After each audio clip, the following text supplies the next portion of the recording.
November 6వ తారీఖు enter అయిందో లేదో అంటే 12 గంటలకి, అంటే 5 అర్ధరాత్రి 12 గంటలకి మేము బయలుదేరి మళ్ళీ భస్మహారతి చూడటానికి వెళ్ళాము. ఎందుకంటే మాకు తెల్లవారుజామున భస్మహారతి దర్శనం ఉంది.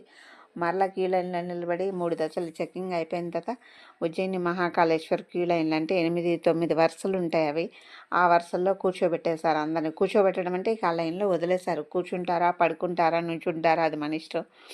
మాకైతే ఓపిక తక్కువ ఉందని మేము కూడా ఆ క్యూ లైన్లోనే కింద కూర్చుండిపోయాము.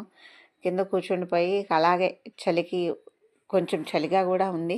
ఇంకా అలాగే కొంచెం నిద్ర పట్టేసింది. అంటే కలత నిద్రే. మామూలుగా ఇంట్లో పడుకున్నట్టు పడుకోలేము కదా, అక్కడ కొంచెం కలత నిద్ర పట్టింది. అలా లైన్లో నుంచిన తర్వాత మళ్ళీ తెల్లవారుజామున 4 గంటలకి వదిలారు. 4 గంటలకి వదిలినప్పుడు వెళ్ళి మహాకాళేశ్వర అలంకార దర్శనము, భస్మహారతి అవన్నీ చూసుకున్న తర్వాత మరలా అక్కడి నుండి బయలుదేరి రూములకి వచ్చేసరికి దాదాపు 6:30, 7:30 మధ్యలో రూములకు వచ్చేసాము.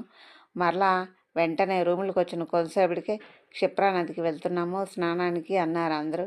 సరే మేము కూడా వచ్చిన తర్వాత ఒక్కసారి కూడా చేయలేదు, కార్తీక మాసం కదా అని చెప్పి. కాకపోతే తెల్లవారుజాము చేయలేకపోయాము.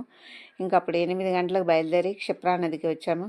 క్షిప్రా నదిలో స్నానం చేసి దీపాలు వదిలి అలాగే క్షిప్రా నదికి లో కూడా దీపాలు వదిలిన తర్వాత ఇంకా అక్కడ చుట్టుపక్కల ఆలయాలు ఉన్నాయి.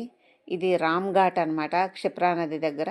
ఈ చుట్టుపక్కల ఆలయాలన్నీ దర్శనం చేసుకొని మరలా వెళ్ళే దారిలో ఒక హనుమంతుని గుడి ఉంటే ఆ హనుమంతుల వారి ఆలయం కూడా చూసుకొని మేము రూములకి ఈరోజు ఉదయం ఇక్కడ